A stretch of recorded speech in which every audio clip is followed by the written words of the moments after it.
በህይወትህ ጉዳይ ግድ የለሽ አትሆን። እሺ ብላዘር፣ ለህይወትህ አስብ፣ በደንብ ተጨነቅ ለራስህ ህይወት።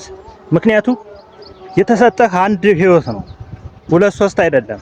ስለዚህ በደንብ አስበህ ተጨንቀህ የምትፈልገውን ህይወት መፍጠር አለብህ። አንዳንድ ሰዎች ለምን ታስባለህ፣ ለምን ትጨነቃለህ ይላሉ። ለምን አታስብም? ለምን አትጨነቅም? ህይወት እኮ ነው ያዝከው ብላዘር። ቀልድ ነው እንዴ? አንዴ ከሄደ የማይመለስ ነገር እኮ ነው አሁን ይዘህ የምትንቀሳቀሰው ህይወት። ስለዚህ በደንብ ተጨንቀህ አስበህ መምራት አለብህ ህይወት። ሺህ ዓመት አትኖርም፣ ለምን ታስባለህ፣ ለምን ትጨነቃለህ ይለዋል። ሺህ ዓመትም ባትኖር መጨነቅ አለብህ። 100 ዓመትም ኖር 50ም ኖር ያለውን እግዚአብሔር የፈቀደልን ህይወት ድንቅ በሆነ ሁኔታ ለመኖር ግዴታ ማሰብ አለብህ። አእምሮ እኮ የተሰጠን እንድናስብበት ነው እንጂ እንድንበላበት አይደለም። ስለዚህ ህይወትን እንደምትፈልገው አድርገህ ለመፍጠር ግዴታ ማሰብ አለብህ። ስለዚህ ምክንያቱም ግዴለሽ መሆን የለብህም በህይወትህ ጉዳይ ማለት ነው። የተሰጠህ ህይወት አንድ ነች፣ ስትሄድ ሄደች፣ በቃ የማትመለስ ማለት ነው። ስለዚህ እቺን ህይወት አጣጥመህ ለመኖር አሁን ላይ ሆነህ አስበህ መጪው ህይወትህ ምን እንደሚመስል መቃኘት አለብህ።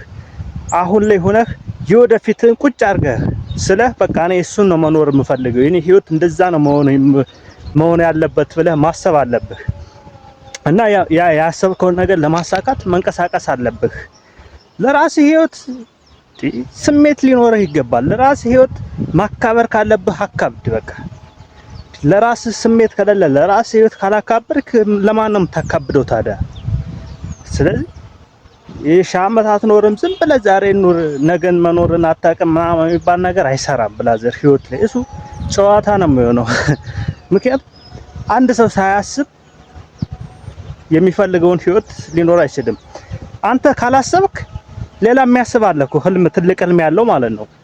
የዛ የባለ ትልቅ ህልም አገልጋይ ሰውዬ ትሆናለህ ማለት ነው፣ አንተ የማታስብ የማታልም ከሆነ ማለት ነው። ስለዚህ ግዴታ ማሰብ አለብህ።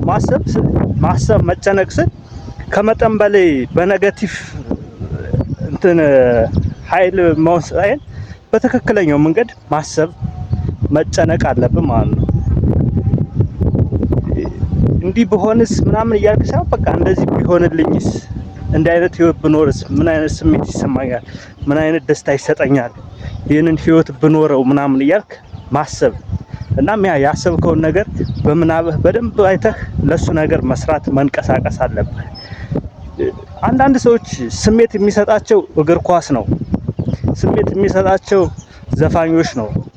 ለራሳቸው ህይወት ስሜት የሌላቸው፣ ለራሳቸውን ህይወት ለመቀየር የማያስቡ ግን በሌላ ሰው ጉዳይ የተጠመዱ ሰዎች ናቸው። አታስብ፣ ለምን ትጨነቃለህ የሚሉ አሉ። እኔ በበኩሌ ገጥሞኛ ቃል እኔ የሚጨነቅ ሰው አልወድም የሚሉ አሉ። እኔ የሚጨነቅ ሰው አልወድም፣ የሚያስብ ሰው አልወድም የሚሉ አሉ። አይውደዱ፣ ወደዱ አልወደዱ ሲፈልጉ ለራሳቸው ያስቡ። አንተ የራስህን የምታስበው አንተ ነህ። ካልፈለጉ ይቀራል፣ እነሱ አያስቡ፣ መብታቸው ነው፣ አናስገድዳቸው። ግን አንተ ህይወትን ማሰብ አለብህ። የምትፈልገውን ህይወት ለመኖር ማሰብ አለብህ።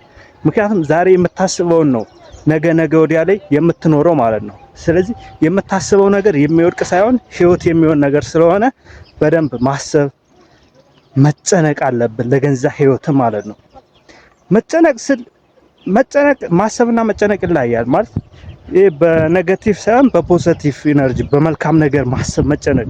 ጭንቀትን እኮ መጻፍ አይቻልም አንዴ። መጨነቅ እኮ አይቀርም በህይወታችን ውስጥ።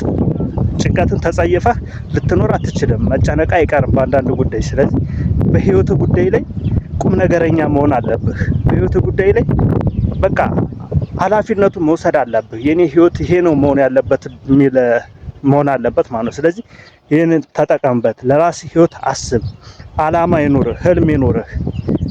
አላማ ህልም ሲኖርህ ያንን አላማን ህልም ስታሳካ ከራስ አልፈ ለሌላ ሰው ትተርፋለህ። ነገር ግን የማታስብ ከሆነ ሌላ የሚያስብ ሰው አለ፣ ትልቅ ህልም ያለው ሰው አለ። ዛሬ ትልቅ ቦታ ባይደርስም ትልቅ ነገር የሚያስብ ሰውዬ አለ፣ ነገ ላይ ይደርስበታል። አንተ አሁን የማታስብ ከሆነ የዛ ሰውዬ አገልጋይ ትሆናለህ ማለት ነው፣ ማገዶ ትሆናለህ። ድርጅት ውስጥ የሚሰሩ ሰራተኞች ልክ እንደ ማገዶ አድርገህ ውሰዳቸው። ምክንያቱም ያቀጣጥሉታል። ድርጅቱ በደንብ እንዲሰራ ያደርጉታል። ከዛ አቅማቸው ሲያልቅ ከድርጅቱ ይባረራሉ፣ ይወጣሉ ማለት ነው። አይተሃላ። ባለ ትልቅ ህልሙስ ይቀጥላል። እሱ ገንዘቡ ነው የሚሰራው፣ ሌላ ሰው ይመጣል ማለት ነው። ስለዚህ አስብ፣ ትልቅ ህልም ይኖርህ፣ አላማ ይኖርህ። መጨነቅ አለብህ፣ ለህይወት ተጨነቅ። ይመቻችሁ። ወዳችኋለሁ። ቪዲዮን ሰብስክራይብ፣ ላይክ አድርጉት። ቻው